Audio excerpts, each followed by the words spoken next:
Miss world मानुषी चिल्लर हमारे साथ बातचीत करने के लिए मौजूद है। मैम, सीधा सवाल आपसे कि इस इवेंट के पीछे क्या पर्पस है और कितनी खुशी है आपको इस इवेंट को करने में? जो 71st मिस वर्ल्ड का जो कंपटीशन है, पिछली बार मिस वर्ल्ड इंडिया में हुआ था 1996 में। उसके बाद अब जाके हम इस कंपटीशन को होस्ट करने वाले हैं और ये इवेंट था टू अनाउंस कि पूरा वर्ल्ड है वो इंडिया में आने वाला है। हमारी इंडिया की हॉस्पिटैलिटी देखने वाला है, जो टूरिज्म इंडस्ट्री है वो देखने वाला है, और साथ ही साथ सारी लड़कियां जो मिस वर्ल्ड का मिशन है ब्यूटी विद अ पर्पस, उस विजन को लेके आने वाली है और इंडिया के कई कॉजेज़ को सपोर्ट करने वाली है। तो आई थिंक ये इवेंट बड़ा इंपॉर्टेंट था कि हम अनाउंस करें और मीडिया को बताएं कि 9 मार्च को एक लड़की इंडिया में क्राउन होगी और वो ढेर सारी मेमोरीज लेकर अपने देश वापस जाएगी।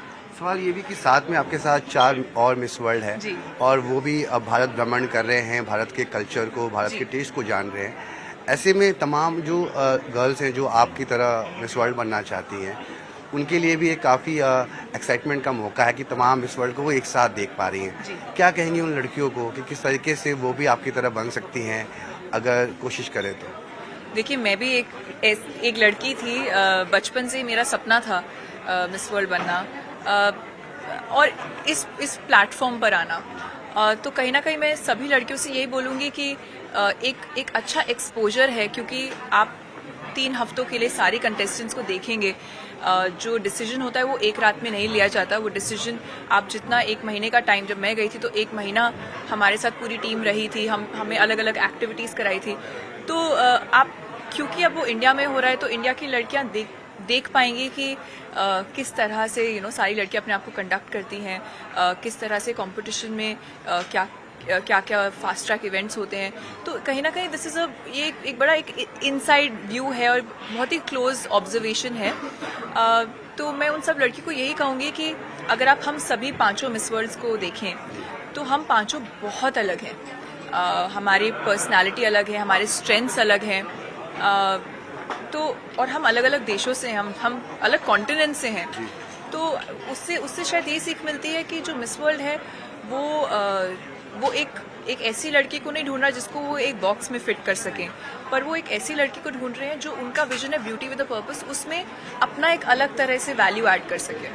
सवाल ये कि लोग के मन में है कि जो मिस वर्ल्ड है वो खाली खूबसूरती से जज किया जाता है, सूरत भी होती है, सीरत भी होती है और दिमाग भी ज़रूरी है। क्या कहें? जी, जैसे कि मैंने कहा कि ये मिस वर्ल्ड का जो विजन है ब्यूटी विद अ पर्पस, उस लड़की को वो विजन रिप्रेजेंट करना है 1 साल के लिए।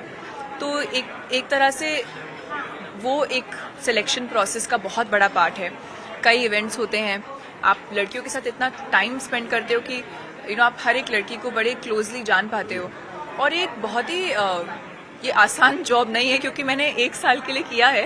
ये बहुत ही हेक्टिक और बहुत ही डिमांडिंग जॉब है। तो वो उस रोल के लिए आप उस रोल का सिलेक्शन होता है। पर आप इतनी सारी आप जितने आपके बाकी कंटेस्टेंट्स हैं वो सब विनर्स हैं अपनी कंट्री के, और वो सब, उन सब में अलग टैलेंट्स हैं, सब सुंदर हैं अपने वे में, सब सुंदर होते हैं। और अभी भी मेरी ये तीसरी फिल्म है जो रिलीज़ हो रही है। मैंने 2022 में डेब्यू किया था सम्राट पृथ्वीराज के साथ। तो सीख रही हूँ, ग्रो कर रही हूँ और इन्जॉय कर रही हूँ। और जो एक फिल्म इंडस्ट्री में आप not just for an actor, पर अगर आप फिल्मों में काम करते हैं, आसान काम नहीं है, तो आपको उसको बहुत इन्जॉय करना पड़ता है, तभी आप इतना डेडिकेशन के साथ काम कर सकेंगे। पब्लिक के कुछ सवाल है, आपका फेवरेट एक्टर कौन है और मन पसंदीदा फूड क्या है? फूडी हैं आप? बिल्कुल फूडी हूँ, मैं दिल्ली से हूँ, ऑफकोर्स मैं फूडी हूँ। मेरा फेवरेट एक्टर, जब भी मैं कोई फिल्म देखती हूँ और मुझे वहाँ पे एक्टर की एक्टिंग बहुत अच्छी लगती है तो वो मेरे फेवरेट बन जाते हैं। मैंने एक फिल्म देखी थी एनिमल, उसमें मुझे लगता है कि रणबीर कपूर ने बहुत अच्छा काम किया है। बहुत ही कन्विंसिंगली वो एक रोल प्ले किया है, जो बड़ा ग्रे कैरेक्टर है। तो I would say currently Ranbir Kapoor. और फूड की बात करूँ तो मुझे चाट बहुत पसंद है, मैं चाट के लिए कभी मना नहीं करती। गोलगप्पे खाते हैं? थैंक गॉड आपने गोलगप्पे बोला, क्योंकि बॉम्बे में सब पानी पूरी करते रहते हैं। और कोलकाता में पुचका बोलते हैं उसको। जी, पुचका। गोलगप्पे बहुत पसंद है और सबसे ज्यादा भेलपुरी। और बात करें इंडिया में फेवरेट प्लेस क्या है आपका, जहाँ आप हैंग आउट करने जाती हैं, विजिट करने जाती हैं, फेवरेट अच्छा लगता है आपको? इंडिया में बहुत सी ऐसी जगह हैं, लेकिन मुझे ऐसा लगता है कि मेरे काम के कारण मैं इतना ज़्यादा ट्रैवल करती हूँ कि मुझे बस घर जाना पसंद है। जहाँ मेरे पेरेंट्स हैं, मेरे सिबलिंग्स हैं, मुझे वही पसंद है। मेरा एक आखिरी सवाल है आपसे कि एज अ कैरेक्टर जब कोई एक्टिंग करनी होती है कैमरे के आगे, तो उस कैरेक्टर में ढलना कितना बड़ा आपके लिए चैलेंजिंग होता है? क्योंकि आप तो बहुत सारे चैलेंजेस से होकर यहाँ गुजरे हो, मगर एज अ एक्टर कितना मुश्किल है उस कैरेक्टर को अपने अंदर ऑब्जर्व करना? देखिए, जब आप एक स्क्रिप्ट पढ़ते हैं तो पहली बात है कि मैं तो स्क्रिप्ट कई बार पढ़ती हूँ समझने के लिए कैरेक्टर की क्या बैक स्टोरी है। कई बार बैक स्टोरी नहीं दी होती तो अपने आप बनानी पड़ती है। डायरेक्टर्स होते हैं, उनके साथ डिस्कशन, राइटर्स के साथ डिस्कशन।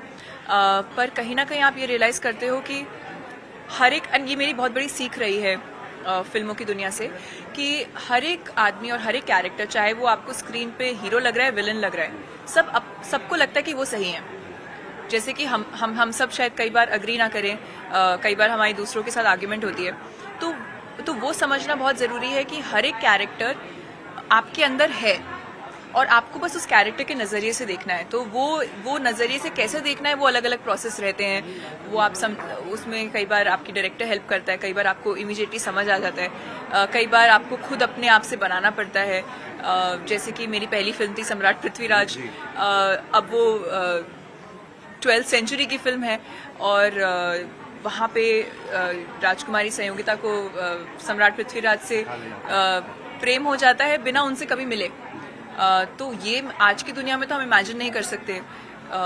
तो वो मेरे लिए एक रिलेटेबिलिटी था। मैंने कहा ये लड़की जो कभी किसी से मिली नहीं है, उसके लिए अपने फादर से लड़ने को तैयार है। तो उसके लिए हमने सोचा चलो क्या करें। हमने कहा चलो क्या किया होगा उसने, पहली बार कैसे बात की होगी, चिट्ठी भेजी होगी। तो चिट्ठियाँ लिखना शुरू किया और फिर थोड़ा थोड़ा खुद को कन्विंस किया कि ये हुआ होगा। चलिए, उम्मीद है कि आने वाले समय में हम आपको और बेहतरीन अभिनय करते हुए देखेंगे। धन्यवाद आपका। Thank you so much.